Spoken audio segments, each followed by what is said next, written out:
جماعت سے پڑھنا سنت ہے یا فرض ہے؟ سوال اس کا ہے اللہ نے بلایا تھا کیوں نہیں آئے؟ ایک ہی وقت میں اذان اور ایک ہی وقت میں وزیر کی دعوت کو اللہ جمع کر دیں گے کام کرنے والوں کے ایمان کے امتحان لینے کے لیے۔ ایمان یہ نہیں ہے کہ میں مسلمان گھر میں پیدا ہوا، ایمان یہ ہے کہ جس وقت وزیر نے بلایا اور اللہ نے بلایا، تم نے ایک وقت میں دونوں کی بادشاہتوں میں سے کس کی بادشاہت کو تسلیم کیا ہے؟ اگر اللہ کی بادشاہت کو تسلیم کیا ہے، اگر ساری دنیا کے بادشاہ بھی جمع ہو جائیں، وہ یوں کہیں کہ فلاں مسلمان کس وقت حاضر کر دو، اس کو چاہیے کہہ دے کہ تم سارے کے سارے فقیر ہو، مجھے اللہ نے بلایا ہے، میں نماز پڑھے بغیر نہیں آؤں گا۔ سارے مسلمانوں کی خدا کی قسم ذلت کی اصل وجہ یہ ہے کہ انہوں نے اللہ کے حکموں کو وزارتوں کے حکموں پر اور وزارتوں کی میٹنگوں پر اپنی نمازوں کو ضائع کیا ہے۔ یہ اللہ کی نظر میں ذلت کا اصل سبب ہے۔ جو اللہ کی نظر میں ذلیل ہو جاتا ہے، اللہ تعالیٰ اس مسلمان کو غیروں کی نگاہ میں بھی ذلیل کرتے ہیں۔ جو اللہ کی نگاہ میں عزیز ہو جاتا ہے، اللہ غیروں کو ان کی نگاہ میں ذلیل کرتے ہیں۔ یہ تھا صحابہ کرام کا یہ عزت کا اور غیروں کی ذلت کا اصل ضابطہ۔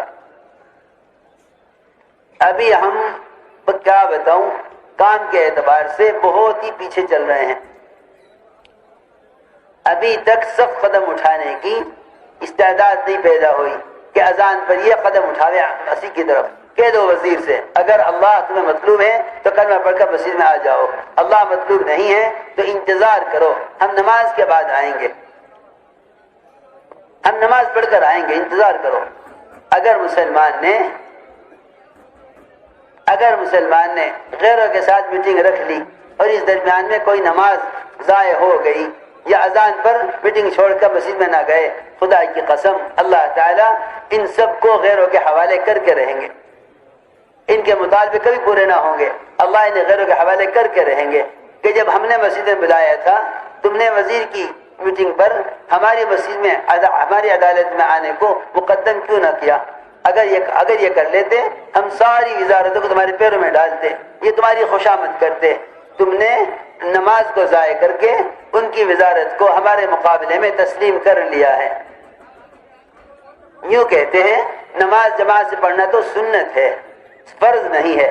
اگر اس وقت وزیر کے ساتھ میٹنگ ہو رہی ہے، نماز بعد میں پڑھ لیں گے، میٹنگ ضروری ہے۔ سوال سنت مؤکدہ کا نہیں ہے، سوال اس کا ہے اللہ نے مسجد میں بلایا تھا، تم بلانے پر کیوں نہیں آئے؟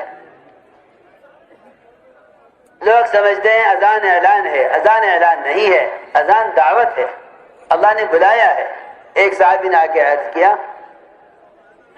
کہ میں آنکھوں سے اندھا ہوں، میرے مسجد کے درمیان بہت سے درخت ہیں کھجور کے، مجھے کوئی لانے والا نہیں ہے، میرے مسجد کے درمیان ایک نہر گزرتی ہے جس کو پار کر کے آنا پڑتا ہے پانی کے اندر سے نکل کر، میرے مسجد کے درمیان ایسے راستے ہیں جس میں کیڑے مکوڑے سانپ بچھو بہت ہیں، آپ مجھے اجازت دے دیجئے میں نماز گھر میں پڑھ لیا کروں۔ آپ نے فرمایا اذان کی آواز سنتے ہو کہ جی ہاں، فرمایا مسجد میں آیا کرو۔ میرے دوستو عزیزو، اتنی سخت وعید ہے گھر میں نماز پڑھنے والوں کے لیے۔ فرمایا آپ نے کہ میرا دل چاہتا ہے نوجوانوں سے کہوں کہ لکڑیاں اکٹھی کریں اور ان کے گھروں کو آگ لگا دیں جو فرض نماز گھر میں پڑھ رہے ہیں بغیر عذر کے، ایسا عذر شدید کہ منافق بھی سہارے سے مسجد میں آتا تھا نماز کے لیے۔ یہ ذرا سے بہانے پر کہے گا سنت ہے جماعت سے نماز پڑھنا، فرض نہیں ہے۔ میرے دوستوں میں عرض کر چکا مسئلہ سنت فرض کا نہیں ہے، مسئلہ اس کا ہے کہ ادھر اذان ہوئی، ادھر کا حق آ گیا دکان پر۔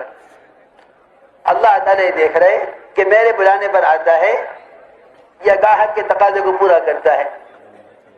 اگر گاہک کے تقاضے کو پورا کرے تو میں اس کی کمائی کے نقشوں میں بیماریاں لاؤں گا، اس کی کمائی کے نقشوں میں آگ لگاؤں گا، اس کی کمائی کے نقشوں میں چوریاں اور ڈکیتیاں ہوں گی، اس کی کمائی کے نقشوں میں ایسے مصارف اور ایسے خرچے پڑیں گے کہ اس کے اخراجات اس کی کمائی سے کہیں زیادہ ہوں گے۔ کیونکہ جس نے نماز کو بگاڑا سبب کے لیے، نماز اس کے اسباب کے لیے بد دعا کرتی ہے، اور جس نے اسباب کو بگاڑ دیا اور چھوڑ دیا نماز کے لیے، اللہ تعالیٰ مسجد کے آباد کرنے والوں کے لیے ان کے دنیاوی کاموں میں فرشتوں کو مددگار بنا دیتے ہیں۔ میرے دوستو بزرگوں عزیزوں، اصل میں نماز پر یقین لانا ہے شکلوں کے انکار سے، نماز پر یقین لانا ہے شکلوں کے انکار سے۔ شکلوں کا انکار صرف زبان سے نہ ہوگا، شکل کا انکار صرف زبان سے نہ ہوگا، زبان تو دل میں یقین کے اترنے کا راستہ ہے، لیکن دکان کو چھوڑ کر آنا یہ یقین کی حقیقت کا، یہ یقین کی حقیقت ہے، یہ یقین کی حقیقت ہے۔ زبان تو یقین کے آنے کا راستہ ہے، لیکن دکان کو نماز کے لیے چھوڑ دینا یہ ایمان کی حقیقت ہے۔ ابھی تو چھوڑا ہے دکان کو نماز کے لیے، اگر وہاں سے سنتیں چھوڑ کر آ گیا دکان کے لیے پھر بھی یقین نہ بنا، یہ کہے کہ نہیں سنتیں پڑھ کر جاؤں گا کیونکہ دکان سے نہیں بلتا نماز سے بلتا ہوں۔ یہ ہے اصل میں قدم قدم پر اللہ تعالیٰ یہ دیکھیں گے کہ اس نے دکان کے لیے میرے کون سے حکم کو توڑا ہے۔ جس حکم کو توڑ رہا ہے سمجھ لے کہ نماز پر یقین نہیں، دکان پر یقین ہے۔ بس اس یقین کی مشق کے لیے کہتے ہیں کہ اللہ کے بلانے پر فوراً آ جاؤ۔ اس طرح ہمیں میرے دوستو عزیزوں سب سے پہلے نماز سے کامیابی کے یقین کی دعوت دینی ہے، نماز سے کامیابی کے یقین کی دعوت دینی ہے، پہلا کام یہ ہے۔ دوسری بات یہ ہے کہ اپنی نمازوں پر خوب مشق کیا کرو۔ دھیان سے سن رہے بات، ادھر دیکھو میری طرف، ادھر دیکھو، ادھر دھیان سے سنو بات۔ ہمیں نماز سے کامیابی کے یقین کی خوب دعوت دینی ہے۔ دوسرا کام یہ ہے کہ اپنی نمازوں پر خوب محنت کرو۔ مولانا الیاس صاحب فرماتے تھے اس میرے کام کا مقصد ایمان اور عبادات میں کمال پیدا کرنا ہے۔ جدھر نماز میں کمال پیدا ہوگا دین میں کمال پیدا ہوگا۔ اس لیے اللہ کے راستے میں نکل کر اپنی نمازوں پر خوب مشق کیجو، لمبی لمبی نمازیں پڑھنے کی مشق کیجو اللہ کے راستے میں نکل کر، کیونکہ اگر نماز میں جلدی کرو گے اور رکوع سجدے میں جلدی کرو گے تو میرے دوستو عزیزوں رکوع سجدے میں جلدی کرے گے تو اللہ تعالیٰ متوجہ نہ ہوں گے۔ حدیث میں آتا ہے جو رکوع سے اٹھنے کے بعد اپنی کمر کو سیدھا نہیں رکھتا اللہ اس کے نماز کی طرف نظر اٹھا کر نہیں دیکھتے۔ جیسی نماز ہوگی ویسا دین ہوگا، جتنا نماز میں کمال ہوگا دین میں کمال ہوگا۔ حدیث میں آتا ہے من اقامها فقد اقام الدین، جو نماز کو درست کر لے گا وہ دین کو درست کر لے گا، جو نماز کو بگاڑے گا وہ دین کو ڈھائے گا۔ اس لیے ہمیں اللہ کے راستے میں نکل کر لمبی لمبی نمازیں پڑھنے کی مشق کرنی ہے۔ تہجد، اشراق، چاشت، اوابین، اس کا خوب اہتمام کیجو۔ نوافل کی کثرت اللہ تعالیٰ کے ایسے قرب کا ذریعہ ہے۔ اللہ تعالیٰ خود فرماتے ہیں کہ میں اس کے اعضاء بن جاتا ہوں، اس کے ہاتھ، اس کے پاؤں، اس کے کان، اس کی آنکھ، کہ اس کا دیکھنا، بولنا، اس کا چلنا، پکڑنا، یہ سب میرے اعتبار سے ہو جاتا ہے۔ اعضاء انسانی گناہ جب کرتے ہیں جب ان اعضاء سے اللہ کے حکم پورے نہیں ہوتے، اس لیے ہمیں چاہیے کہ اپنی نمازوں پہ خوب مشق کریں۔ اللہ کے راستے میں نکل کر ہمیں اپنے آپ کو نوافل کا عادی بنانا ہے۔ تہجد کو لازم پکڑ لو، تہجد کو لازم پکڑ لو، سب سے کہہ رہا جتنے جماعتوں میں نکلنے والے ہیں یا نہیں، اور خاص طور پر پرانے، تہجد کو لازم پکڑ لو۔ سب سے زیادہ نفس کو کچلنے والا عمل رات کا قیام ہے۔ جتنا نفس کو کچلا جاتا ہے رات کی تہجد سے، اتنا اور کوئی چیز نفس کو کچلنے والی نہیں ہے۔ رات کے قیام کو لازم پکڑ لو۔ فرمایا قرآن میں اشد وطا کہ سب سے زیادہ نفس کو کچلنے والا عمل وہ رات کا قیام اور تہجد ہے۔ ابو بکر صدیق رضی اللہ فرمایا کرتے تھے نکلنے والی جماعتوں سے کہ تم دو کام زیادہ کیجو اس راستے میں نکل کر تو اللہ کی مدد تمہارے ساتھ ہوگی، ایک رات کا قیام، دوسرے قرآن کی تلاوت، ان دو کاموں کو زیادہ کیجو۔